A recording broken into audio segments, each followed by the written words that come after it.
it's really my personal honor and a great pleasure to have Professor Bruce Rittmann here.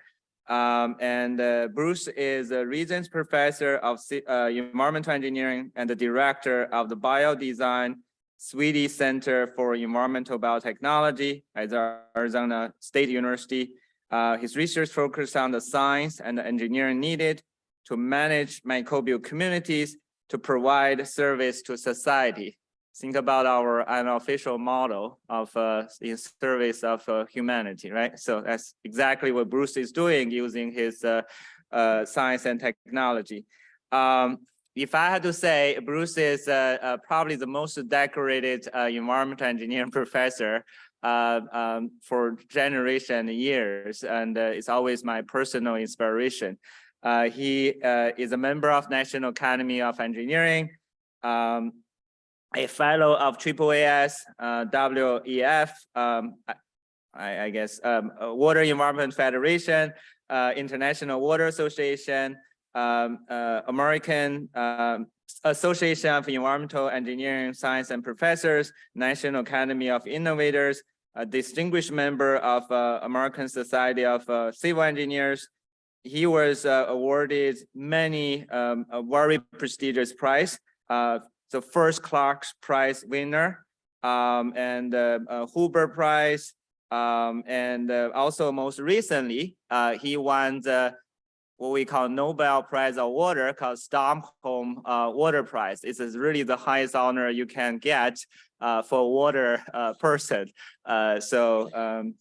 He showed many actually very nice photos when he received the award from the Swedish princess or king, very nice. So again, really I've known Bruce's work and since my own student years. Think about how long that's going to be. And also he one of his he published many things, and his book called Environmental Biotechnology, I know many of you use them, is one of the highly used textbooks, highly cited textbooks in environmental engineering discipline. So without further ado, Bruce, I'll give the floor to you. Thank you.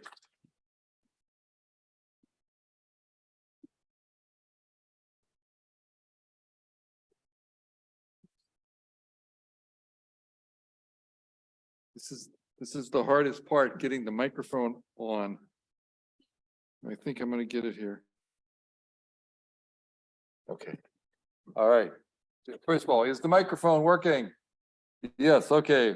We succeeded in the very first thing. So first of all, thank you very much to Professor Wren and everybody here for inviting me to this lecture at the Princeton University. This is my second visit to Princeton University, and it's been quite a while. So I'm really glad to be here again and to tell you a little bit about what we're doing and meet with folks. So today we're going to talk about the concept of moving from treatment to resource. This is a concept that's applying in what we traditionally call wastewater treatment here. So when I give my talk today, you're going to see at a few points along the line this purple box showing up. It's the word context. So one of the things I like to do when I'm giving a talk is set the big picture, or set the context for the particular content of my talk. So this will pop up to remind me and to remind you that we're now going to start to look at the context or the big picture on it. So be alert for the context box. Okay, here we go. So, but I'm going to start with some context about me. So I'm a professor of environmental engineering. I've been a professor of environmental engineering for 42 years. It's a long time. Oops. And as a professor of environmental engineering, I love activated sludge.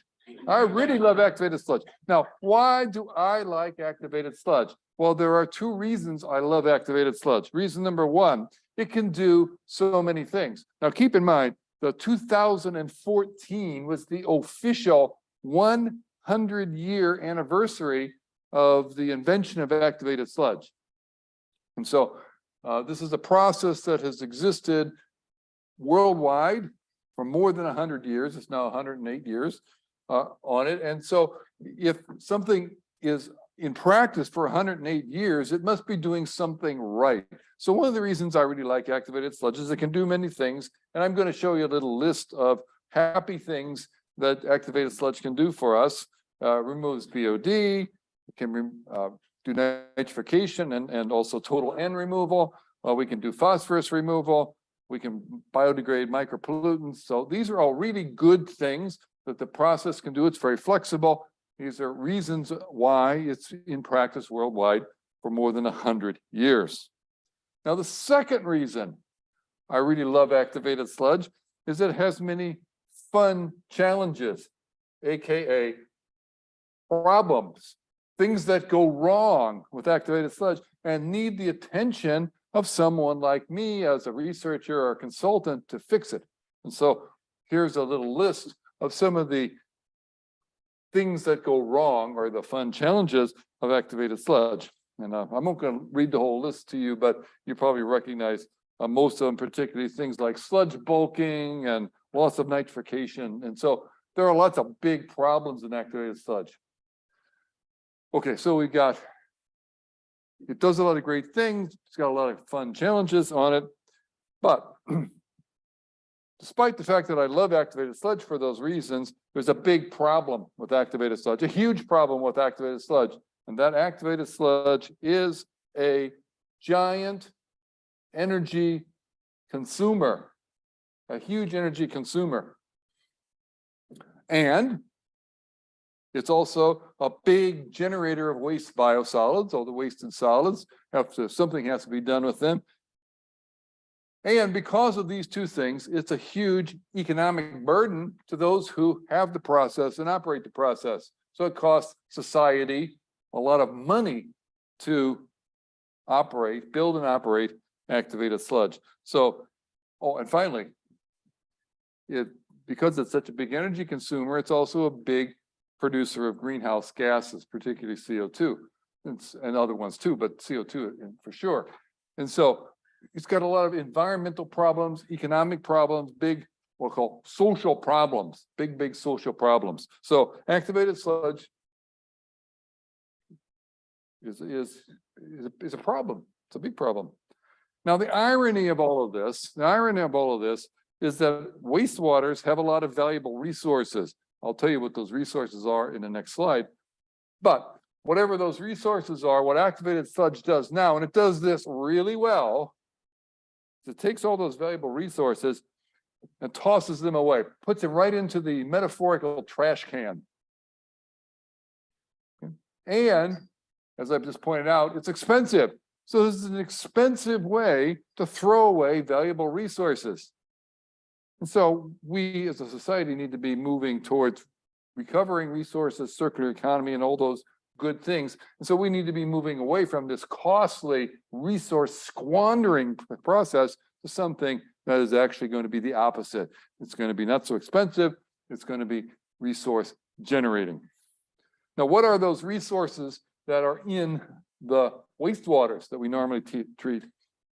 Well, there are three of them. One is the energy, and the energy is in the BOD. We always think of BOD as a pollutant. It is, but it's energy. The carbon that has electrons in it. That's what BOD is. This is energy that can be harvested.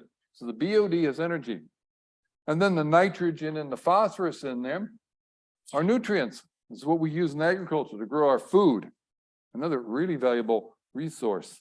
And of course, if you clean it up, the water itself is a very valuable resource that can be used in a variety of ways. So what we want to do here is we want to enhance the environmental and the economic value propositions at the same time. We want to get the resources for their environmental benefits, and we want to get the resources for their economic benefits, and that will, be the best of all possible worlds. So that's what we're about here. And when I say moving from treatment to resources is what I'm talking about, moving from just treating the water to capturing the resources and getting the economic and social benefit, as well as, getting rid of the pollution. Now, I'm going to show this diagram here a few times in my talk, and it just gives us a organization or framework for what we're going to be looking at here. And so on the left-hand side, or sources of BOD, wastewater sources of BOD and phosphorus. Now, I'll point out here, in my group, we do a lot of work on phosphorus, And so I have some slides here that have a big focus on phosphorus. Most of what I say here about phosphorus will also apply to nitrogen, but I'm going to focus in on phosphorus in my time today.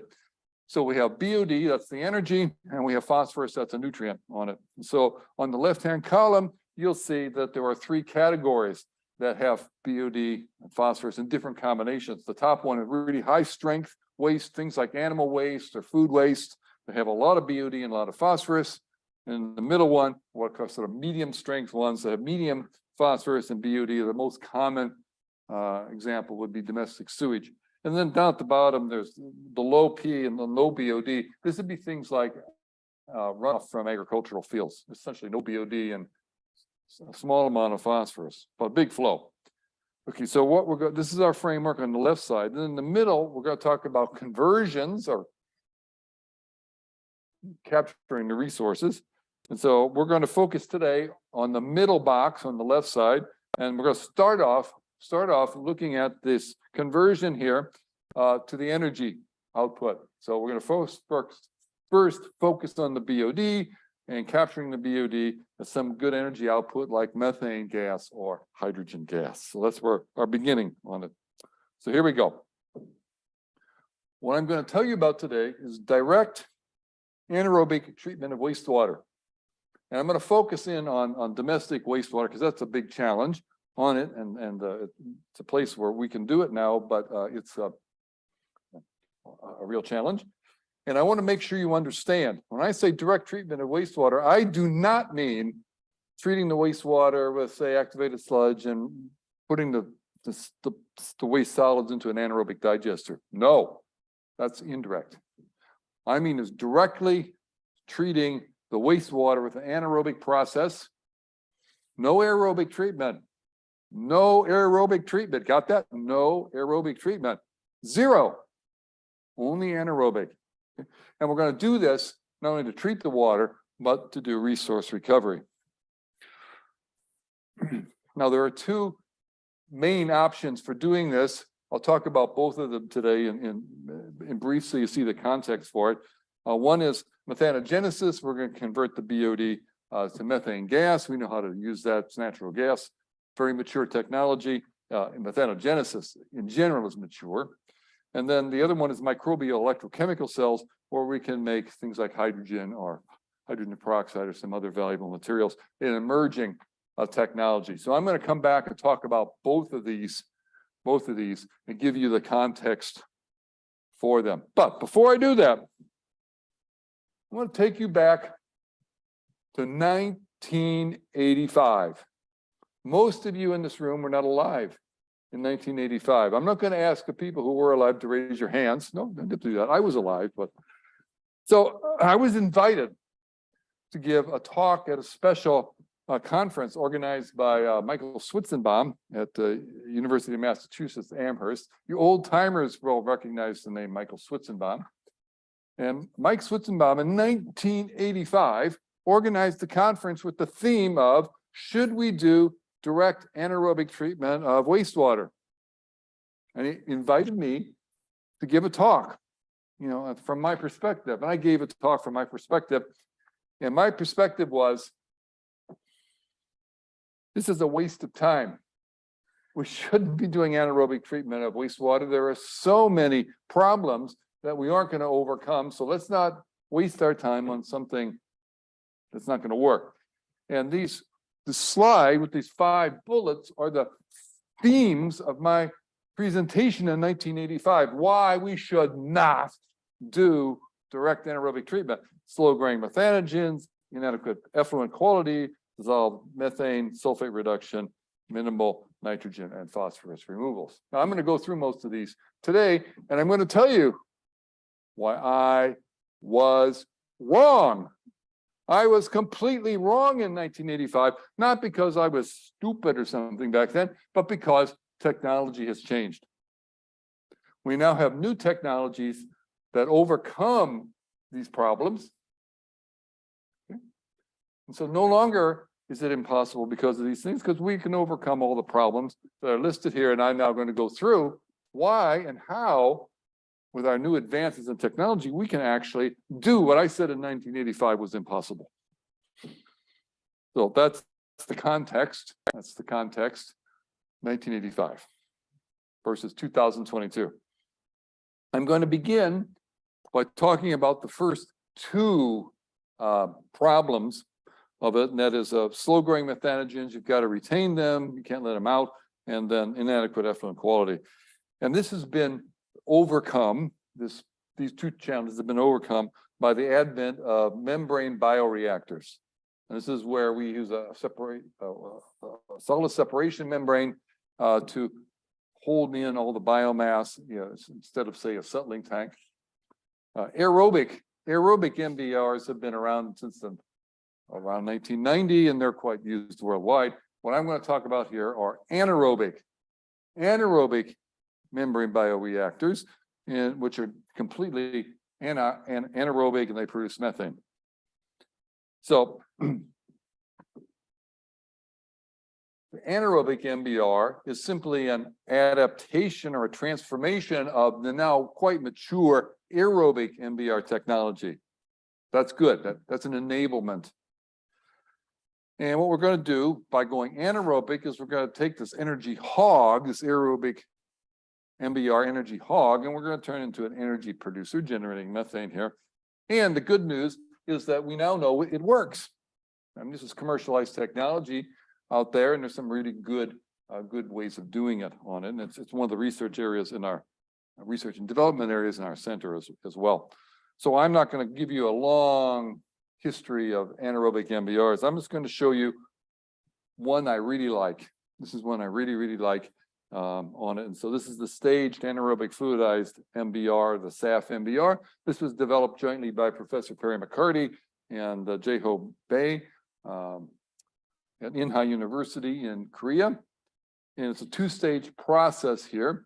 And so in both of these processes, stage 1 and stage 2, we have an anaerobic fluidized bed biofilm reactor. And so in this case, you can see, if you look at the diagram on the left one, for example, you'll see those little black dots. Those are supposed to represent granular activated carbon, which has biofilm on it.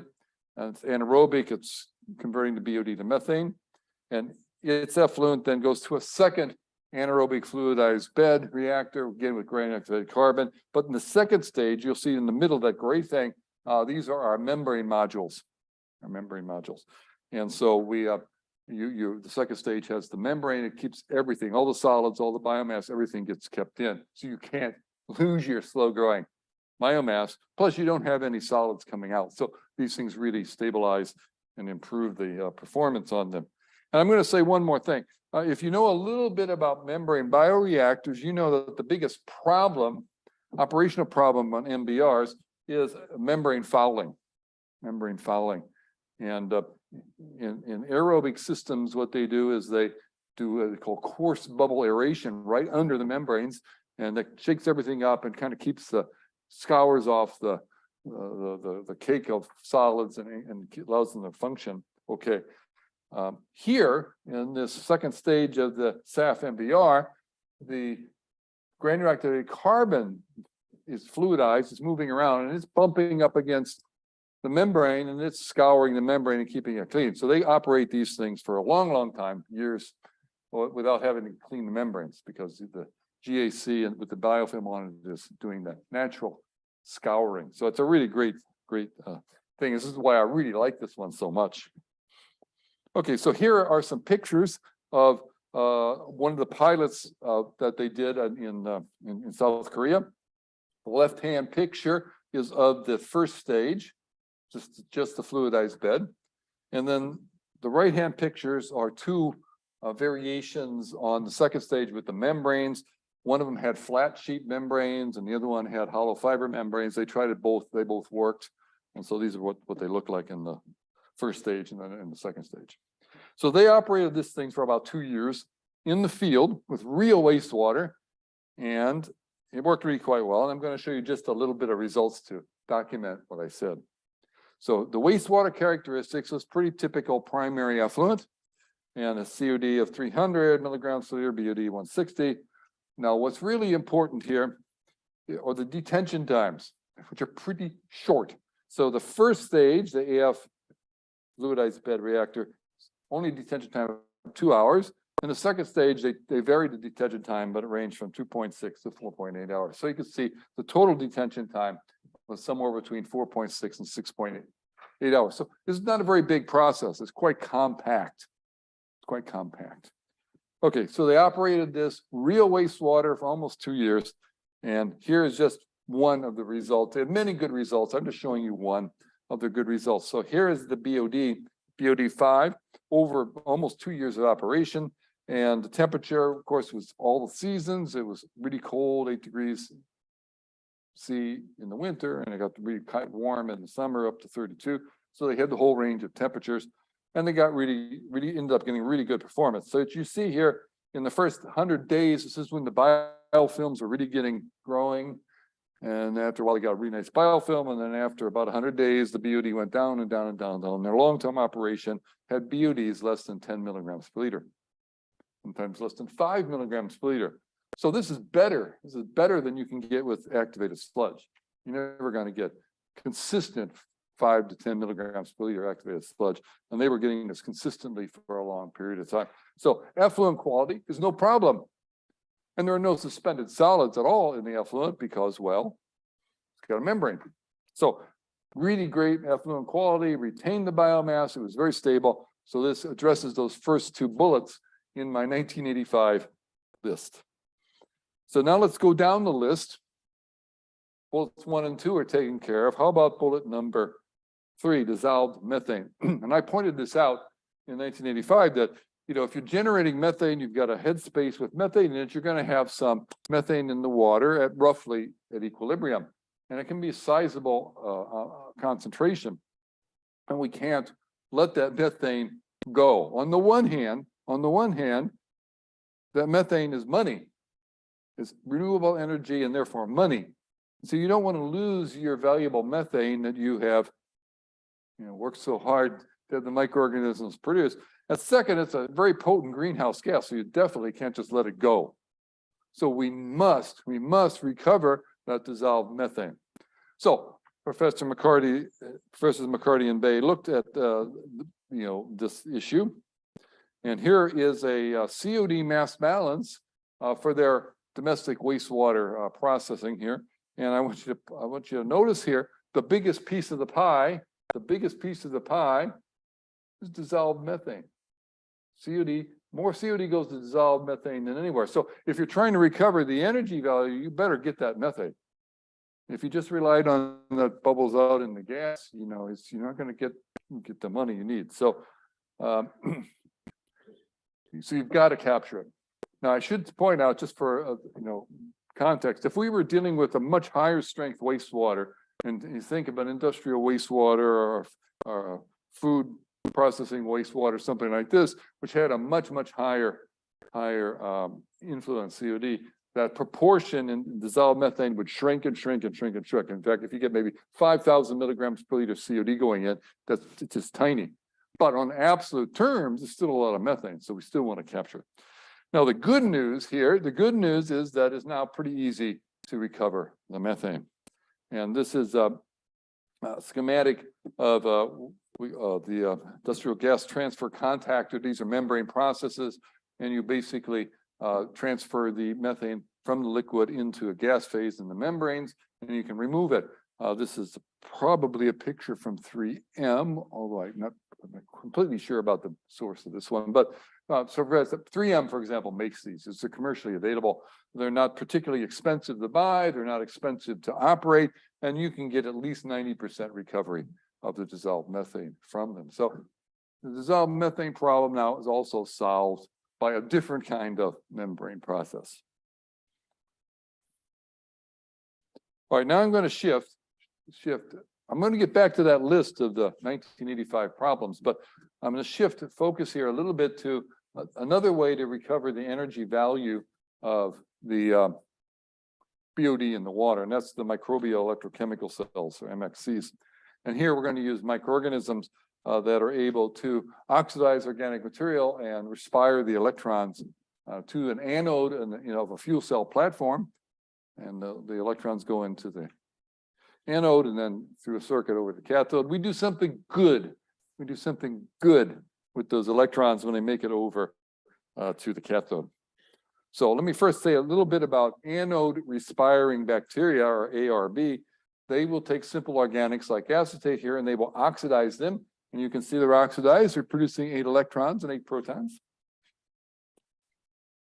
These are specialized organisms that are capable of doing extracellular electron transfer. And they form biofilms on anodes, and they transfer those electrons outside the cell or extracellularly to the anode, and they are able to recover the energy of that electron transport. So it's really quite amazing how they do it. We still don't understand all the details of how they do it, but we know that they do it. It's well proven that they do it. So they liberate the electrons from the BOD. They do extracellular electron transport to get the electrons to the anode. Microorganisms harvest energy so they can grow, and then the electrons go into the anode to the cathode, and so on. So I now have an animation that illustrates this. And so this is an animation for a microbial fuel cell. Microbial fuel cell is one in which your goal is to generate electrical power. And you can see at the very top of the graphic here, we have the oxidation reaction of acetate that occurs at the anode. And then we have the reduction of oxygen that occurs at the cathode. And there's a potential difference that we can harvest, at least some of it, for electrical power. So, but this illustrates the concept of what goes on in a microbial electrochemical cell. So here we go. Here's the animation. So if you look at the anode, you can see there is the anode. That's a solid conductive thing. And it's surrounded by a biofilm of the anode respiring bacteria. That's the kind of light brown. There's the acetate. It's going to get oxidized. It's going to produce electrons and protons. And those electrons and protons are going to find their way from the anode to the cathode. Here comes the animation. So I want you, there's two of them. There's the protons and the electrons. I want you to try to follow both of them. This is a real, intellectual challenge to be able to follow both of these things simultaneously. So we'll do it twice. So the first time I'll do it, so you get the idea of what it looks like, and then we'll do it again. Really see it. Okay, here comes the first time. Okay, do you see that? Electrons went through the circuit, protons went through the membrane. Let's do it again, just so now that you know what you're looking at. Here we go. There we go. Okay, so now those electrons get over to the cathode, and there they meet up with oxygen. They reduce oxygen to produce water, and you get electrical power. So that's how a microbial fuel cell works. And maybe we can harvest roughly half of the potential, to convert to useful electrical power. Okay, so this is a good illustration of how the microbial electrochemical cell works. I like the illustration, but this is by far not the best application of it. And we don't spend a lot of time with this one. What we do is look at other applications where we do something better with those electrons and make it over to the cathode. So here's one that I like a lot, the microbial electrolytic cell, or MEC, and where we are going to now generate renewable hydrogen. So here's a graphic. I don't have an animation for this. It's just a graphic. And we have the acetate gets oxidized at the anode side. The electrons move over through the circuit to the cathode side. And there, they don't find any oxygen because we don't allow any oxygen in. We exclude all oxygen, so that when those electrons get over there, they've got to find something else to reduce. And so they can reduce protons from water, or protons that came across from the membrane, to hydrogen gas, which just bubbles out. So now we can get essentially 100% pure hydrogen gas bubbling out at the cathode as our means for recovering the energy value. So I like this one a lot. Or if we don't want to make hydrogen at the electrode, we can make something else. We can make hydrogen peroxide, a very powerful disinfectant, an oxidant. And there we do it by controlling the amount of oxygen at the, we do allow a little bit of oxygen in at the cathode so that we only get a 2-electron reduction. We control the potential at the cathode. So we only get a 2-electron reduction, not a 4-electron reduction. And you produce hydrogen peroxide, and you can recover the peroxide and use it as a disinfectant or oxidant. It's chemical output. And there are other things you can do. I don't have a lot of other graphics for it, but you can also do things like synthesize organic molecules at the cathode using those electrons by, say, reducing CO2. Some people work on enabling forward osmosis for desalination. I don't know much about that one, but people are trying it. So key is the microbial electrochemical cell is a platform technology. You oxidize organic material and then you invest those electrons in making something of value. So what's the status here? Here's the context. It's a platform technology. I just told you that we can produce a variety of outputs depending on what we like. But the key thing is all those outputs that I showed you have more economic value than methane. For example, hydrogen. If we generate hydrogen gas, because of its multiple uses in society, its economic value is somewhere between 5 and 10 times greater than the value of methane on a per electron basis. So there's a huge economic benefit of generating hydrogen. All right, now, I've talked about the BOD and the energy. Let's talk about some other resources we can recover. It's not all about that. It's about also nutrients. So let's talk about phosphorus. Let's talk about phosphorus. We do a lot of research on phosphorus in our center. And a little context about phosphorus. So globally, we mine a lot of phosphorus. And most of it, about 90% of that phosphorus that's mined goes into making fertilizers for agriculture. And of that 90% that goes onto the fields for fertilizer, only about 16% actually ends up in our food. The rest of it gets lost along the way, either as runoff from the fields or primarily as animal manure, animal waste. You can see some percentages there of the global percentages of this. And so we lose most of this mined phosphorus. So that's a loss. You know, we're kind of wasting a resource. We shouldn't do that.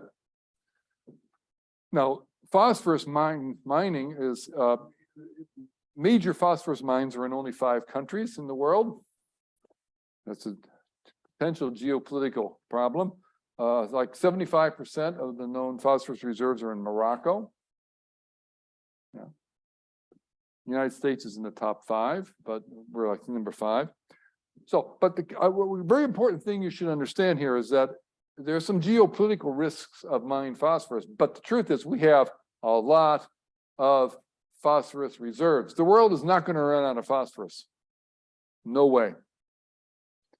7 or 8 years ago, there was a scare about that, but that was because someone made an error in the database. And it was discovered. And, you know, so we aren't about to run out of phosphorus for any foreseeable future on it.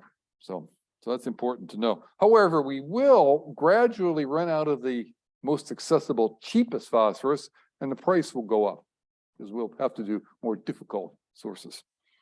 But the key thing here, the real driver for phosphorus is not that we're going to run out of phosphorus or even that it's going to get expensive, but that all that lost phosphorus gets out into our waterways and causes all kinds of problems, eutrophication and hypoxia. I presume everybody knows what eutrophication and hypoxia are. There are more than 400 hypoxic zones in the world today, more than 400. The one really big one everybody knows about, of course, is this giant anaerobic zone in the Gulf of Mexico, but that's only one. It's over 400 total. So this is a global giant water quality problem. It's damaging fisheries, it's damaging all kinds of things on it. So we would like to stop that. And one of the drivers is all this input of phosphorus, so the lost phosphorus from agriculture. So we want to capture this phosphorus and recycle into the system for environmental quality as well. Now, back to my list. I'm back to my list. The bottom bullet says minimal N and P removal. So back in 1985, I said, oh, these anaerobic processes, they hardly remove any nitrogen and phosphorus, but we need to remove nitrogen and phosphorus from the water because of eutrophication. Woe is us. It's a disaster. It's 2022. And I say, gee, these anaerobic processes, they hardly remove any nitrogen and phosphorus from the water. Hooray! This is the greatest thing that ever happened. It's not being removed. Therefore, the nitrogen and phosphorus is available to be recovered for beneficial reuse. So that's the story here. I'm going to talk about phosphorus. I don't have slides on nitrogen, but the principles apply to nitrogen roughly equally. Okay, so back to my diagram here. We looked at the energy output, and now we're going to couple that in with the production of the phosphorus. When you do the anaerobic digestion, you release most of that phosphorus that was in the original organic solids. Most of it gets released, and we would like to then recover it. And it says up here, separate, concentrate, and recover. Separate, concentrate, and recover. So that's what we want to do. So this is naturally coupled in with the release from the anaerobic processing. Okay, so here's the context, really important context on phosphorus recovery. Okay, 90% of the phosphorus that's mined in the world is used for agriculture. Therefore, if we want to have an impact and we want to have a customer, so to speak, a customer for our phosphorus we're going to recover, it's got to be something that's useful in agriculture. It has to be available to plants. Now, for all the environmental engineers in the room, here's an important piece of information. The iron phosphate and also aluminum phosphate solids that we're so good at producing to remove phosphorus from the wastewater, it's not available to plants. So we're good at it. We can get all the phosphorus out by adding a bunch of iron, and we produce iron phosphate solids, and they precipitate, and we move them. They're really good at that. It gets them out of the water, but it's of no use in agriculture. So what we do so well is not applicable. We can't do it when our goal is recovery. We got to change our mindset on this and not do what the old easy things of our profession. So that's what I just said. We can't use the old polars. So there are new things. So one thing that's kind of popular these days, really popular these days, is making struvite. So what's struvite? Struvite is magnesium ammonium phosphate. You can see there's the chemical formula for it. It's originally developed, a technology to recover struvite was originally developed to protect anaerobic digesters from the scaling. Still important. And there were at least 3 major companies worldwide that produced this struvite production technology. It's mainly used right now for recovering phosphorus from the centrate of anaerobic digesters. But people are very interested in using it for direct inline treatment of the wastewater. Well, I'm really, I hope there are no struvite people in the room here, because I really think this is a bad idea. First of all, for direct treatment, it's not likely to work very well. First of all, you need to have a reasonably high concentration of phosphate to make it precipitate well, something like 100 to 200 milligrams per liter of phosphate. And well, you have that in a digester centrate, you have plenty, but in direct wastewater treatment, no, you're talking 10 or 20 milligrams per liter of phosphorus. So we don't have enough phosphorus. Plus, we certainly don't have the desired 1-to-1-to-1 mole ratio of ammonium, magnesium, and phosphate. They're way out of balance. So we've got to start adding things, and so it's not really, it's not going to be easy if it'll work at all in direct treatment. So I'm pretty negative about the technology of struvite removal for direct treatment, at least in things like domestic wastewater. Besides, we produce the struvite, now we've got these little pellets of struvite that are a slow release fertilizer, but they don't work very well. And they've been associated with low P content. They have a bad reputation in agriculture, and the consequence is they cost a lot. It costs a lot to make struvite, and nobody will buy it. There's no market for struvite. So I think it's a economic loser and maybe a technology loser as well. So I'm against struvite in this context. So what could we use? Well, what we want to do is we would do something that's selective separation or selective sorption. And there are a couple of approaches based on iron oxides that work.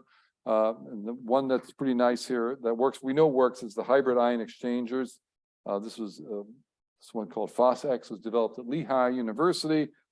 These are ion exchange resins that have these iron oxide functional groups. You can see that in the far left over there, and they're very effective at selectively removing phosphate because the iron and hydroxide have a very, very strong bond, So they're really good at removing it. So we got the hybrid ion exchangers. They work quite well at removing the phosphate.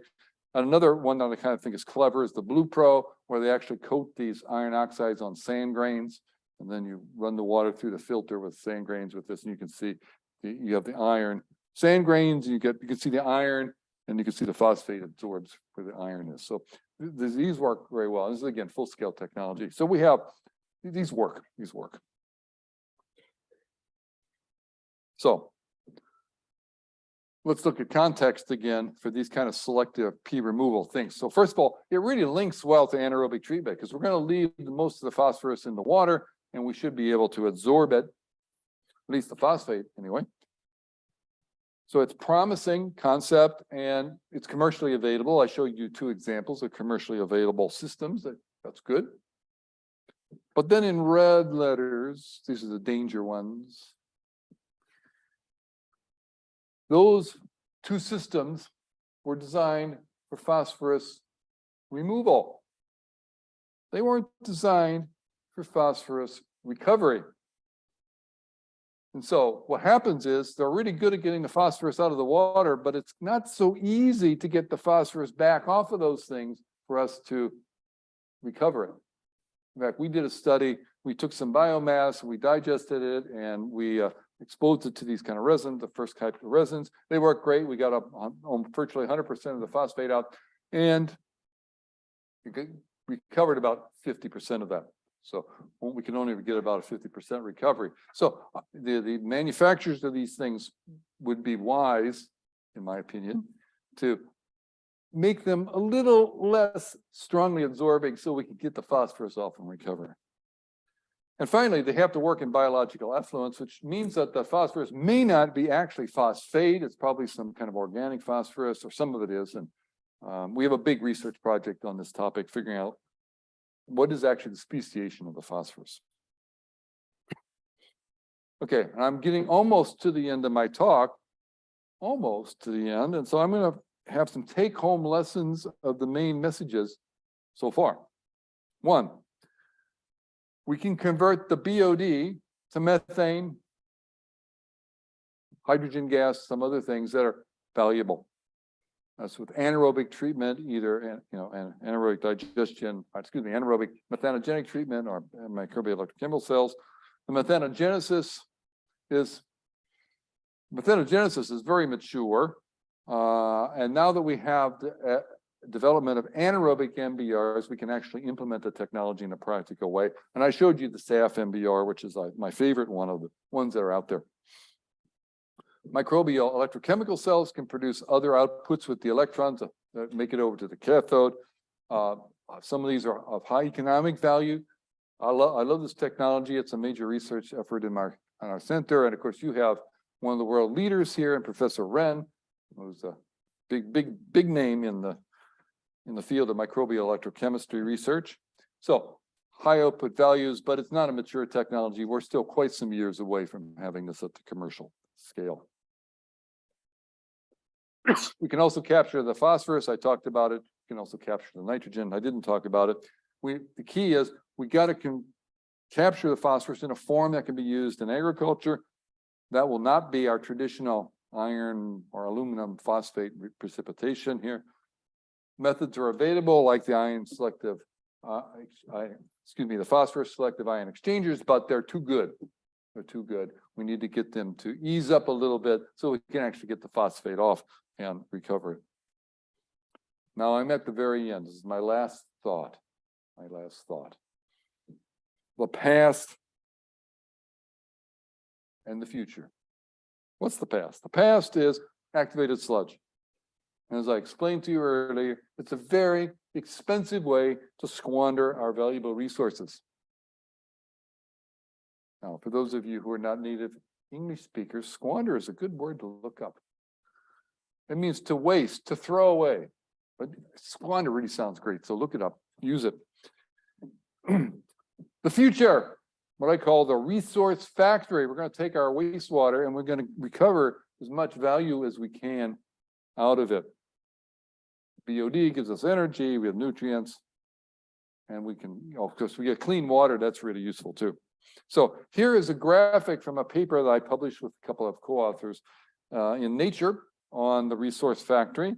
And this is we call a fit for use processing. So if you look at this, after some pre-treatment screening and things, we first go into a two-stage anaerobic fluidized bed treatment. This is like the SAF AnMBR here to get the methane out. Now, if we happen to live in an area that maybe does irrigated agriculture, we might just take that effluent and turn it right over to the fields and use the water and the nutrients on the fields. However, if we don't happen to live in an agricultural area like that, then we might go on to the next two steps and recover the phosphorus and the nitrogen by, say, some ion exchange, selective ion exchange on that. And then we could use that water. It would be free of nutrients and almost all the BOD. Or if we have some really high-end use of the water, we might then go to something like reverse osmosis or ultrafiltration or something to even make higher quality water that can be used in a really high-end use and for a high price. So we wrote this paper for Nature, and we did, as part of, besides the technical analysis of it, we also did a little simple techno-economic analysis, which I've summarized here in this single plot. Now, this is for domestic wastewater, a flow of 100,000 cubic meters per day. And it shows a comparison between activated sludge, conventional activated sludge versus the resource factory. And this is only operating costs, no capital costs in here. And so you see on the right-hand column, there's a bunch of stuff that's negative. This is cost. A huge, big black bar for electricity cost, and then another pretty big gray bar for the cost of chemicals and disposal of biosolids. And it's about $4.6 or $4.7 million per year for this size plant. On the other side, on the left side, we have the resource factory or recovering things. So you'll see there is a negative. There's always some costs here for chemicals and biosolids. We can't eliminate that completely, but it's pretty small. But above the line, net income, we have three things. We have at the top, the big black one. We're going to have a net electricity output. It's net because there's always electricity to run the pumps, but we're going to use some of our methane here to run the pumps and things like that. But we're still going to get an excess, and we're going to make some money. And then the fertilizer value, the yellow one, that's for the nitrogen and phosphorus. And then, of course, the potable water has a value itself, and we're going to make really high quality potable water. So you can see we come up with a plus here on this. So if you take the -1 and the plus 2.7, you get plus 1.7. So you're the manager of the city or the utility, and you're confronted with a choice. Should we go with conventional treatment, or should we go with the resource factory?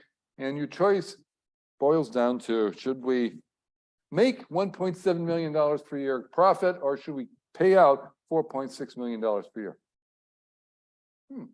It's a choice. You can decide. And with that, I'm at the end of my talk. Thanks for listening. I'll be happy to answer any questions.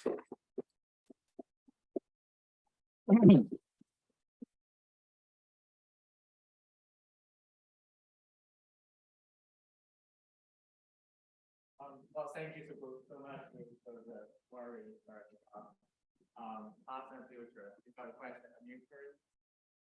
Yeah, let's get the.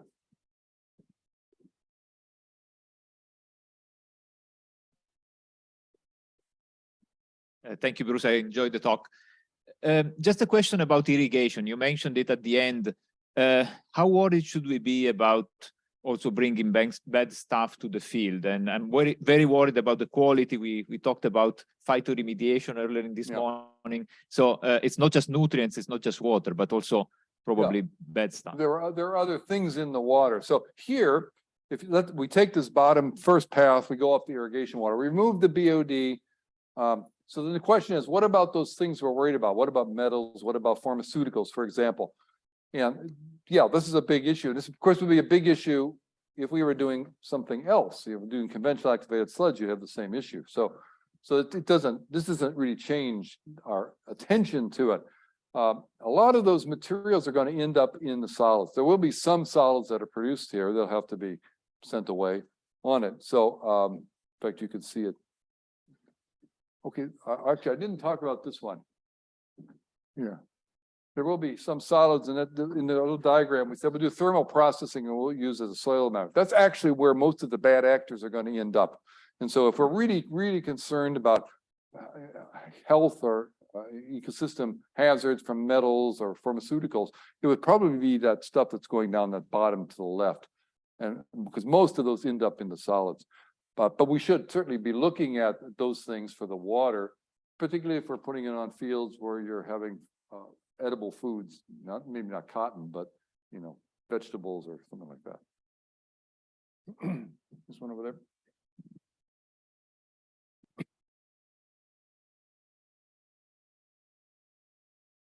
Okay. Can you hear me? Can you hear me? Barely. Okay. A little closer to the mouth. All right. Yeah. Yeah. Thanks. Very nice talk. I have a couple of questions. Sure.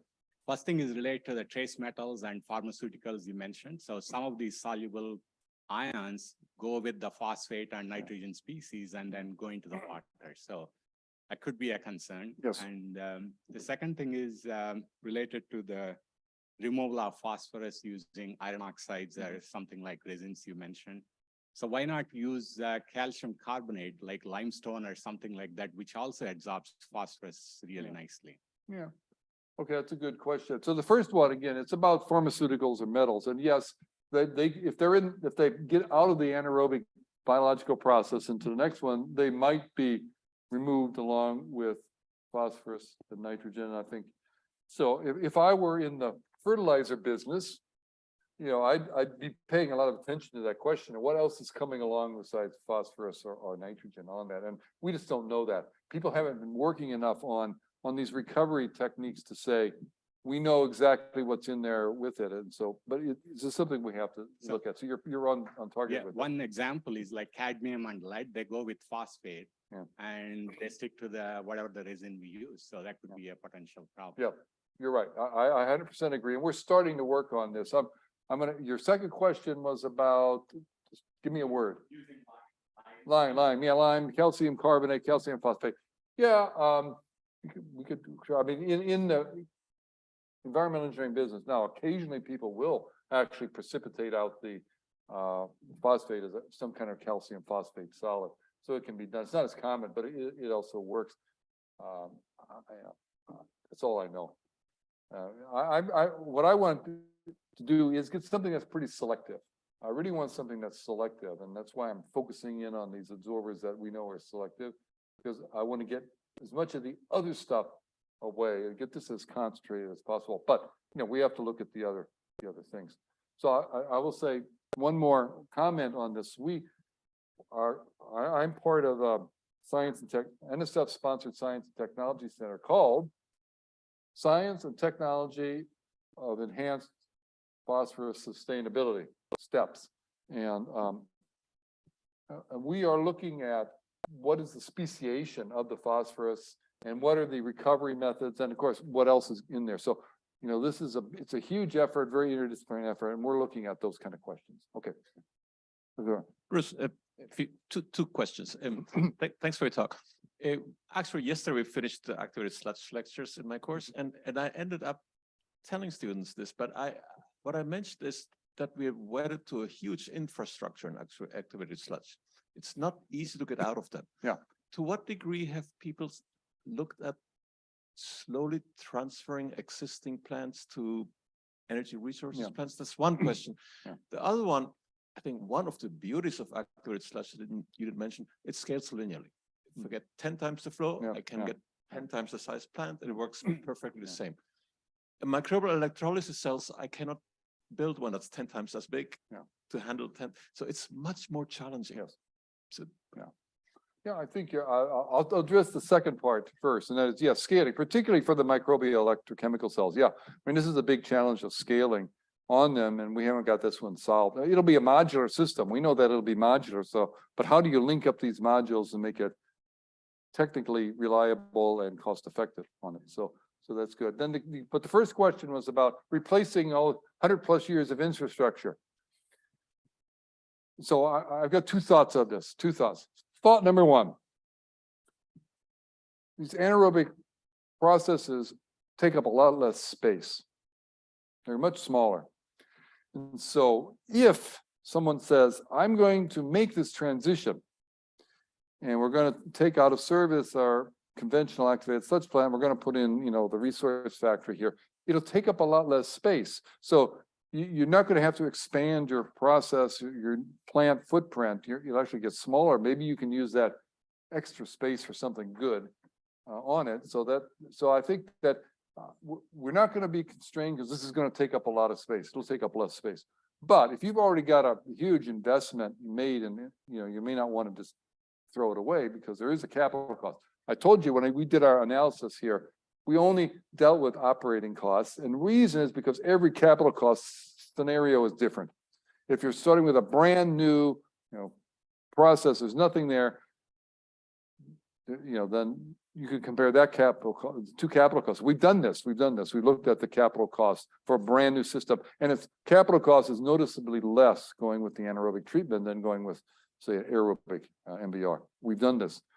However, if you have to, if you already got an existing plant, you don't have to pay the capital costs, then it gets more complicated on it. So then this case by case basis. So I think what will happen is this resource factory concept will be implemented primarily in places where they're doing something new. Now you notice this paper we published, notice the first two authors, where do you suppose they're from? Well, we can figure out. They're from China. And so China is a very fertile place for doing this. Now, I'm not sure that this idea has taken hold in China, but it should. It'd be a great place to have it take hold in China because there's still a lot of infrastructure to be built in China. So, yeah. Yes, right here. Here and then there. Thank you, Professor Rittmann. Very inspiring talk. My question is, where do you think the position of, for example, methanogenesis or MXC is in terms of dealing with industrial wastewater? I mean, on one end, they have more resources to tap into, but on the other end, they are like trickier to deal with than like domestic wastewater. They have like a wider COD spectrum, and there are possible like toxic substances, and it's hard to make the microbes happy. Yeah. So that's my question. Okay, that's a good question. Thank you. So, I mean, it depends on which industrial wastewater. I mean, so right now, we are actively working to develop these in cooperation with some industrial partners.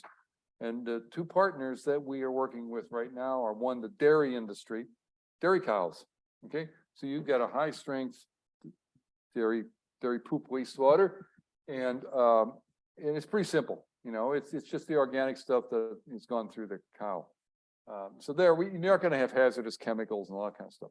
The other one we're looking at is food processing waste, and they're same thing. They're not going to put hazardous chemicals in their food, right? So we're going for the ones that have a high BOD, high COD concentration, and don't have a lot of those complications that you just named. And this is what we're going to try to do to develop the technology to get it to scale up. So it's really good. Then later on, we can deal with the petrochemical industry or something like that, where it's more complicated on it. Yeah. Thank you. Come back there. Sure. Hi, Dr. Rittmann. I really enjoyed your talk, especially the historical perspective on mainstream anaerobic and methane recovery. My question is, do you think people, my generation, in a few decades, will be saying the same thing about the carboxylate platform? Or do you think that methane is an ideal compound for primary carbon recovery from wet organic waste? Well, methane is, methane is essentially natural gas, and we know how to use natural gas. So the infrastructure for using it to generate energy, heat, in the chemical synthesis industry and stuff, it's out there. So we know how to use it. So it's very convenient for us to use right now. It's possible, that down the road people will find better things. So I'm going to give you an example of what might be a better thing. It's something we work on. And you can make methane or you can make hydrogen. Now, hydrogen is a much more versatile material, and we are working on using hydrogen to generate, synthesize organic chemicals that are of economic and value on this. And so if you're trying to generate, and this is done microbial synthesis of it, it's a lot easier to use hydrogen than to use methane. So if people decide that this is something we really ought to be doing, then it would be advantageous to be making methane and for this purpose instead of making hydrogen instead of methane for this purpose. Okay, here. Bruce, thank you very much for the talk.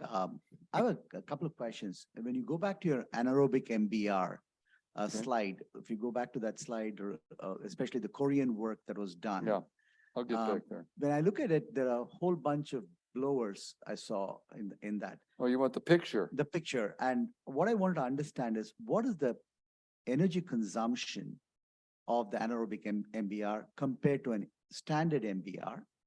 Oh, and okay. The second question related to that is, how does that compare with the membrane aerated bioreactor, MABR? Okay, good questions. Okay, so first of all, you got to pump the water. This is a fluidized bed, so you're pumping water, to keep the granular activated carbon fluidized. So there's the constant upflow of water to keep things fluidized. Granular activated carbon is relatively light, and so it's not a huge energy demand to fluidize the bed.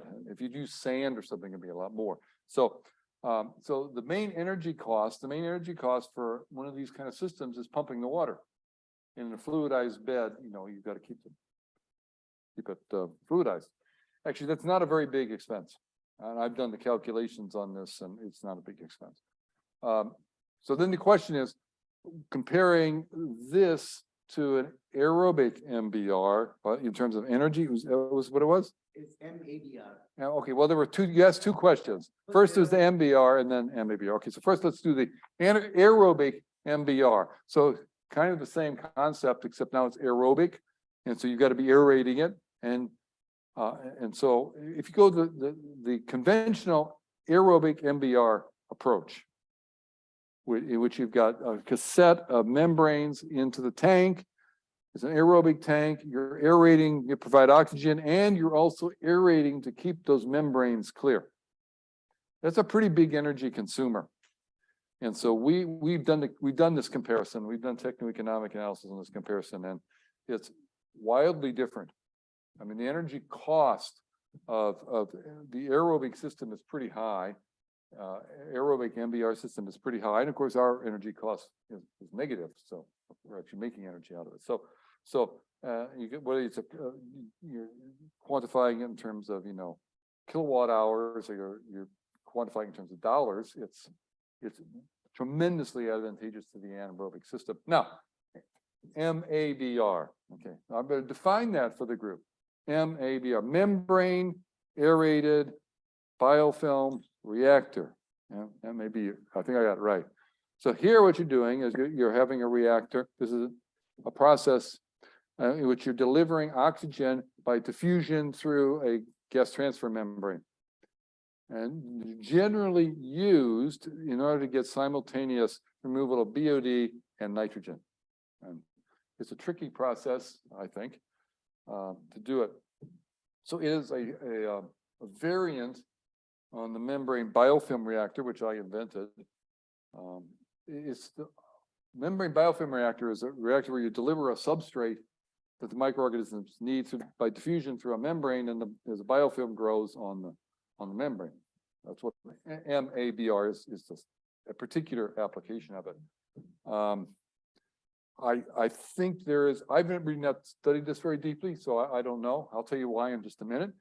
I think it's somewhat less energy intensive than an aerobic MBR for the same application. But my understanding is kind of sketchy because it's not my research area. So I think there's an advantage, but not a huge advantage, I think. Now, I'm going to answer, why do I not work on this? Why do I not work on this? I invented the membrane biofilm reactor, and we work on all kinds of applications, the membrane biofilm reactor, except this one. This one I never do. Two reasons. One, there's a lot of other people doing it, and there's not a lack of people working on it. So there's plenty of people out there. You don't need me. And the second is, I think this is the worst application of the technology, and I don't want to be involved with it. It's way too complicated. The beauty of the membrane biofilm reactor is it's simple. It's really simple. And they're taking this really simple concept and making it complicated. And because it's really complicated ecology to get the aerobes on the inside and the anaerobes on the outside and all. So it's really complicated. And I just think it's too complicated. And so I don't want to be involved with it. So I don't work on MABRs, but I work on every other membrane biofilm reactor application. If I can ask one Yeah. follow-up question with the hydrogen peroxide production. Mhm. Yes, Does it, because it's a disinfectant, yes. does it impact the biology Mhm. going in the tank? Yes. While it's being produced? Yes. I'm going to go to that graphic here so everybody knows what we're talking about here. Okay, so here, what we're doing is we're producing hydrogen peroxide at the cathode. We've got an anaerobic biological reaction at the anode, and there's a membrane in between. So the question is, what happens? And we've studied this. We've studied this in detail. And a little bit of peroxide will slip over, the membrane. And you'll get a little bit of peroxide in the anode chamber. It does affect the microbial ecology there. It does change it, but it doesn't stop the thing from working. It still works pretty well. So we have actually used this concept to improve the performance in cases where we get the peroxide to go through the membrane and sort of attack some complex organics to make them a little more biodegradable. So sometimes it even improves the performance a little bit. Thank you very much. Thank you so much, Bruce. I think we'll stop here. Appreciate our talk.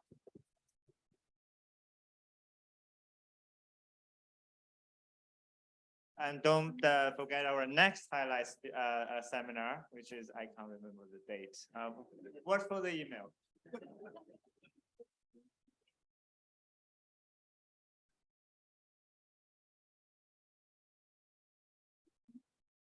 Okay.